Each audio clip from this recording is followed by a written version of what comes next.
आने वाले 10 सालों में इंडिया में तेजी होगी या मंदी? इंडिया में अगले 10 साल में शेयर मार्केट को लेकर मैं बहुत बुलिश हूँ। इसका एक मुख्य रीज़न है सॉफ्टवेयर प्रोफेशनल्स। इंडिया में जो है सॉफ्टवेयर का बहुत ज़्यादा काम आ रहा है। एक्चुअल में क्या है कि दुनिया की सभी कंपनियाँ बहुत जल्दी डिजिटल होना चाहती हैं, और वो डिजिटल इसलिए होना चाहती हैं कि सभी कंपनियों को ये पता है कि अगर वो डिजिटल होंगी तो ही वो मार्केट में सर्वाइव कर सकती हैं। अदरवाइज एक दिन ऐसा आएगा कि वो कंपनियां डेड हो जाएंगी। वे ही कंपनियां बिजनेस कर पाएंगी जो कि डिजिटल होंगी। अब इन कंपनियों को डिजिटल कौन करेगा? इसमें दो देश मुख्य हैं, एक अमेरिका है और एक है इंडिया। तो जहाँ तक अमेरिका की बात है, वहाँ पर ऑलरेडी जॉब डाटा बहुत हाई चल रहा है। वहाँ जॉब डाटा 40 साल के पीक पर है। तो ऐसे में फिर प्रोफेशनल कहाँ से आएंगे? वो प्रोफेशनल केवल इंडिया से ही आ सकते हैं। इसका इफ़ेक्ट हमें दिखाई देना भी शुरू हो गया है कि इंडिया में जो सॉफ्टवेयर प्रोफेशनल हैं, उनकी सैलरी अब से 2-2.5 साल पहले जो 8-10 लाख की होती थी, वे अब 25-30 लाख की हो गई हैं या उससे भी ज़्यादा हो गई हैं। तो ऐसे में ये हमें ऑलरेडी दिखाई देना शुरू हो गया है। तो जब दुनिया की सारी जो कंपनियां हैं वो डिजिटल होना चाहेंगी, तो आप ये सोचो कि वो कितना ज़्यादा काम होगा जो इंडिया के अंदर आएगा। अब क्योंकि ये सॉफ्टवेयर जो प्रोफेशनल है जिनके पैकेज 25-30-40-50 लाख के हैं, तो वे अब उनके पास ये समस्या है कि वे उस पैसे को कहाँ इन्वेस्ट करें।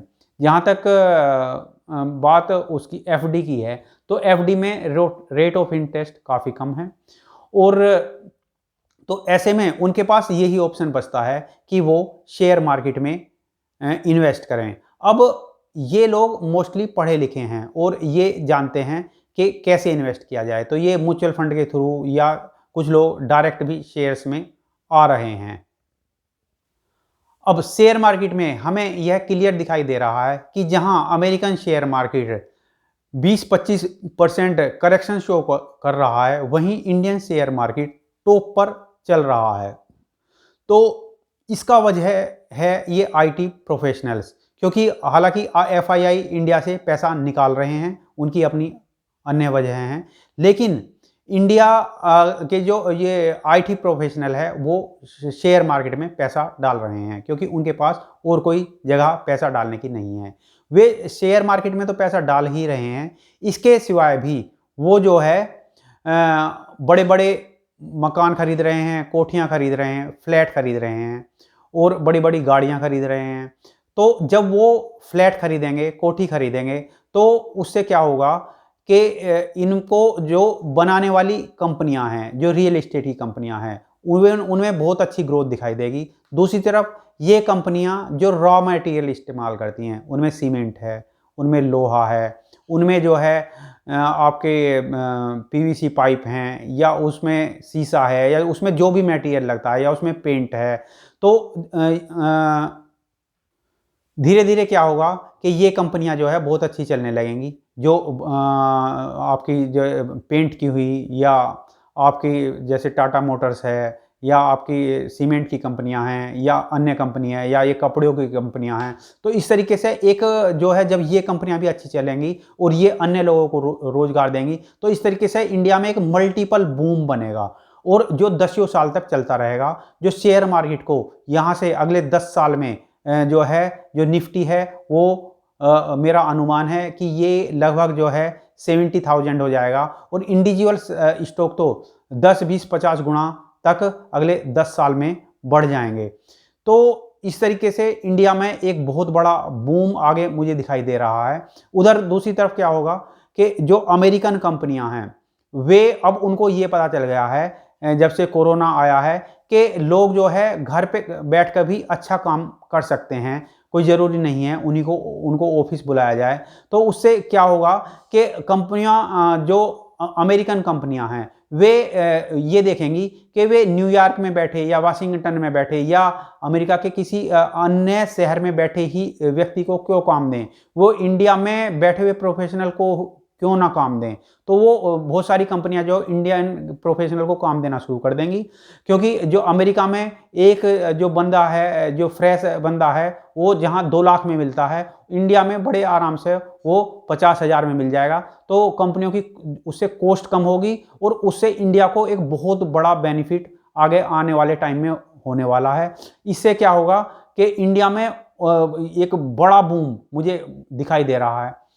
इसके सिवाय और क्या है कि इंडिया में जो जीएसटी सरकार ने लागू किया है, उसके जो है पर मंथ जो है उसका कलेक्शन बढ़ता जा रहा है, वो सभी को पता है। दूसरी तरफ इंडिया में क्या है, चाइना वन पॉलिसी का बेनिफिट इंडिया को मिल रहा है। इंडिया में जो है कॉर्पोरेट टैक्स में पीछे जो 35% से घटकर जो है 15% पे आ गए हैं, तो उसका 35% से घटकर जो 25% पे आ गए हैं। लेकिन उसमें जो न्यू प्लांट जो कंपनियां लगाएंगी वो तो वे उनको तो केवल 15% टैक्स ही देना है। तो ये इन सारे फैक्टर्स का मल्टीपल इफेक्ट अगले 10 साल में आने वाला है। और अभी हालांकि यहाँ से एफआईआई जो है अभी सेल कर रहे हैं माल, लेकिन जब वो देखेंगे कि यहाँ का मार्केट तेज़ी से ऊपर बढ़ रहा है, तो पैसा तो हर किसी को अच्छा लगता है, हर कोई पैसा कमाना चाहता है, तो वे भी यहाँ इन्वेस्ट करने के लिए आएंगे। इसलिए मुझे इंडियन शेयर मार्केट में बहुत बड़ा बूम दिखाई देता है। दूसरी तरफ जब शेयर मार्केट ऊपर जाएगा तो यहाँ से बहुत सारे लोग बहुत सारा पैसा कमाएंगे और वो भी जो है बड़े बड़े मकान खरीदेंगे, बड़ी बड़ी गाड़ियाँ खरीदेंगे, अच्छे कपड़े पहनेंगे और वो घूमने भी जाएंगे, उससे होटल भी चलेंगे। और यहाँ से जो है ये टूरिज्म इंडस्ट्री के बहुत ही विस्तार होने के चांस हैं, होटल बहुत अच्छे चलेंगे और ये लॉजिस्टिक कंपनियां बहुत अच्छी चलेंगी। तो इन सब पे मल्टीपल इफेक्ट अगले 10 साल में आएगा और उससे इंडिया में अगले 10 साल में इंडिया की तस्वीर जो है वो एकदम से बदल जाएगी। अब जैसा कि आपका क्वेश्चन है कि इंडिया से ही प्रोफेशनल क्यों आएंगे, क्योंकि जैसे कि आप जानते हो कि जैसे सॉफ्टवेयर इंडस्ट्री इंडिया में बेंगलोर में है, तो बेंगलोर अब तो जो भी कंपनियां जो सॉफ्टवेयर की अन्य कंपनी हैं वे उन्हीं सिटीज़ में आ रही हैं जो कि सॉफ्टवेयर के लिए फेमस हैं। तो देशों का भी यही है कि अगर कोई भी सॉफ्टवेयर कंपनी जो डेवलप होगी वो उसी देश में डेवलप होगी जो कि ऑलरेडी जिसमें वो वाला बिजनेस है। तो ये ऐसा ही ट्रेंड होता है। तो इसलिए इसी की उम्मीद ज़्यादा है कि सॉफ्टवेयर प्रोफेशनल वो इंडिया से ही आएंगे।